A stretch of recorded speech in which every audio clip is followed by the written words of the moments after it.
G'day food lovers and welcome to the Random Yummy podcast and the Random Yummy YouTube channel.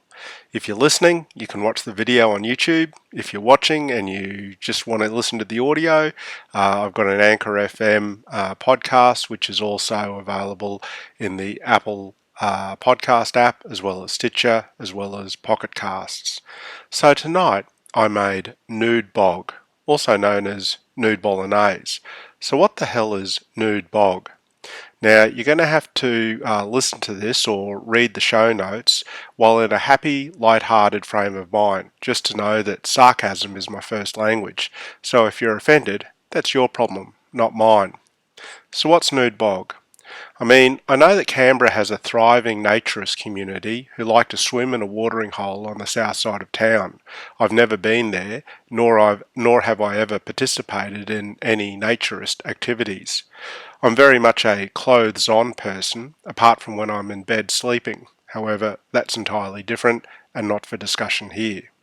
So I've dedicated this recipe to a workmate who was horrified when one of her offspring referred to spaghetti bolognese as noodle bolognese, and then I shortened it to nood bog. Now, I have no idea if the watering hole for naked Canberrans is a bog either. This meal did have an appearance of a boggy mess though. However, that raises the question of whether you say spag bog, like an intelligent sapien, or spag bowl, like someone without any literary sense. More on boggy messes and bog versus bowl in the questions below.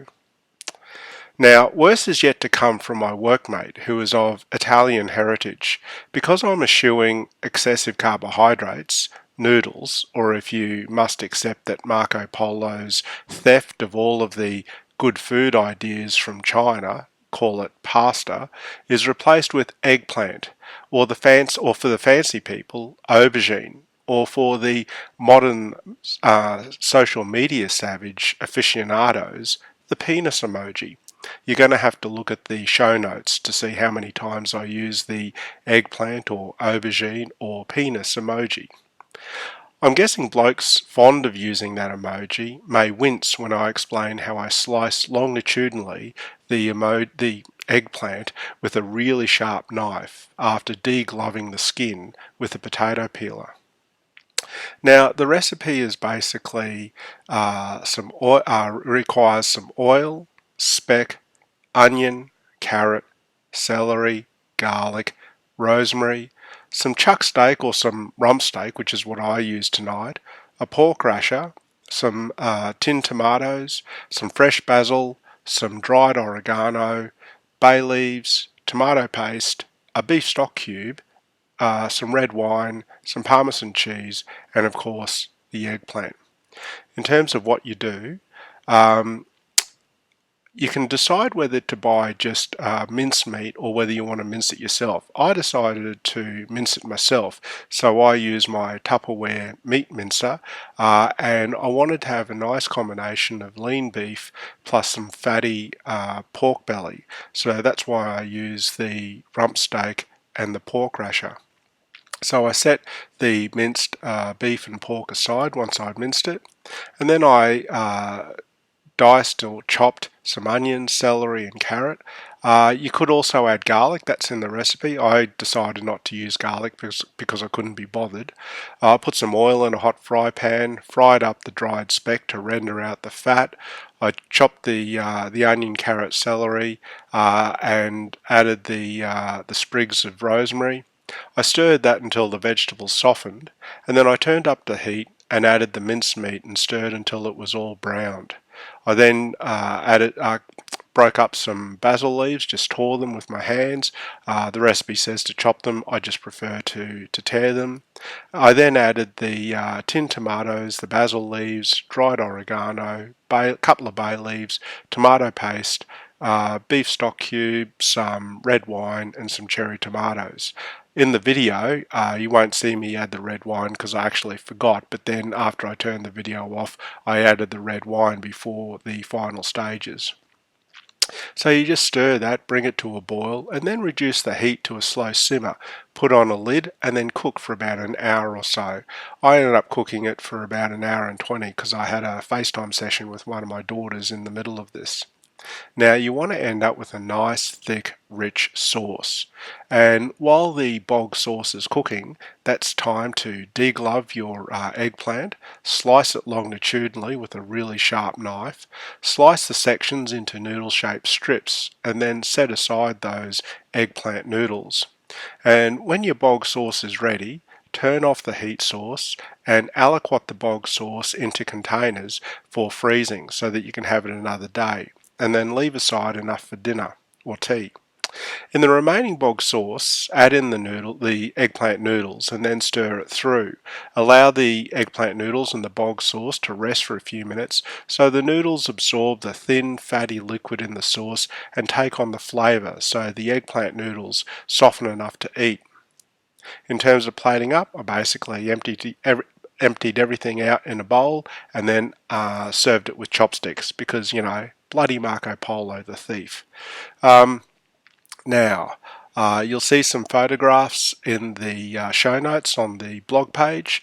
You'll also see some photographs that I've put in the YouTube video, which if you're watching the video, you should be able to see them now. There's also going to be a link in the description to the blog post as well. So I've got some questions. Now, should it be spag bog or spag bowl? And just a little bit of background. Now, English was not my best subject at high school. I did really well in biology, did okay in maths. That's maths, not math. We're Australian, not American. I don't know why you say math, but it's maths. Chemistry and geography. I also did some electronics. However, English, Japanese and physics were a complete mystery to me. I wasn't that fond of history either, because I prefer to be forward-leaning rather than looking behind me. One thing I did learn in English though, and poetry specifically, is the literary tool known as alliteration. This is when successive words begin with the same letter or a phonetic sound. Now I've got no idea if there's a name for the literary tool where the last letter or the phonetic sound of successive words is the same. In my mind, as a literary genius, in my own imagination, spag bog is more poetic sounding than spag bowl. On the other hand, which is just simple, pathetic shortening of two successive words. Now, I know some people may like to bring race into this because so much of my writing is about race. And by race, I mean, is this a peculiar Queensland thing? And while it's true, Queensland is the smart state, and that's according to the former First Minister, Peter Beattie, who emblazoned the slogan on motor vehicle number plates under his premiership. Now, I've heard good upright Queenslanders refer to spag bowl, so my guess is this is not a race thing, but a religious thing, similar to how Roman Catholic schools teach their charges to say H rather than the correct pronunciation, H. See, no surprise, I was not raised in the Romish ways. So, for more ways to insult readers and listeners and anyone, I feel free to subscribe to all my blogs. And if you haven't worked out, I'm getting a lot older, and I'm on my way to becoming a curmudgeon. So the next question: does eggplant make a suitable noodle replacement? Let's put it this way. My preference would be for kabog, otherwise known as cabbage bolognese. Shredded cabbage, in my mind, makes a much better substitute. It's far easier to prepare and it doesn't necessarily get soggy and fall apart like eggplant does. Having said that, tonight's meal, I was pleasantly surprised that those thin strips of eggplant turned out to be quite good noodle substitutes, and while I do prefer cabbage, I'd probably do the eggplant thing again. So, in the blog post, I'm going to mention another website I've set up, the Random Yummy, and if you've been listening to the podcast, or if you've been watching the YouTube videos, you'll know that the Random Yummy is definitely a thing. And basically, it's my way of trying to thwart the evil domination of Facebook, which has banned any reference to the URLs associated with yummylummy.com. So that's why I've now got randomyummy.com. Hopefully this website won't be banned. And so the Random Yummy will also be my vehicle for sharing short form content, while yummylummy.com will be for specific recipes. Now, what does the word boggy conjure up in your mind? I just thought as I was writing boggy mess before that I wanted to describe a story. I remember a patient from medical school. She had a soft tissue infection of her proximal anterior thigh. It was a large fluctuant abscess. The surgeon, taking us on a ward round, urged us to examine the patient and to feel her thigh. It was warm to touch. It was tender for her when we touched it. There was obvious swelling and erythema or redness. She also had trouble walking. So this lesion had all of the clinical hallmarks, or cardinal hallmarks if we're carrying on with the Romish discussion from above, all of the clinical hallmarks are of inflammation. So dolor or pain, calor or heat, rubor or redness, tumor or swelling, and functio lassa or loss of function. Now her upper thigh felt like it was a boggy mess, much like tonight's meal in some ways. So my final thoughts. Is there a name for what I think should be a literary tool for successive words ending in the same letter or phonetic sound? Do you know what it's called? If you do, please let me know. And would you ever use eggplant as a noodle substitute? And have you ever visited the Random Yummy? Anyway, I also found on YouTube a video relating to a tweet that I sent earlier today about eggplants and the penis emoji. Anyway, that's it for tonight. I hope you enjoyed the recipe. The full recipe in printed form can be found at yummylummy.com. Please watch the video if you're listening to the podcast.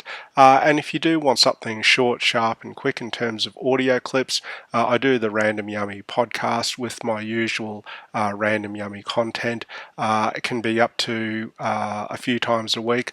I will let you know, though, next week I won't be posting anything. I'm taking a bit of a break from social media altogether, and I'll let you know the reason for that later next week. Anyway, catch you later. Bye.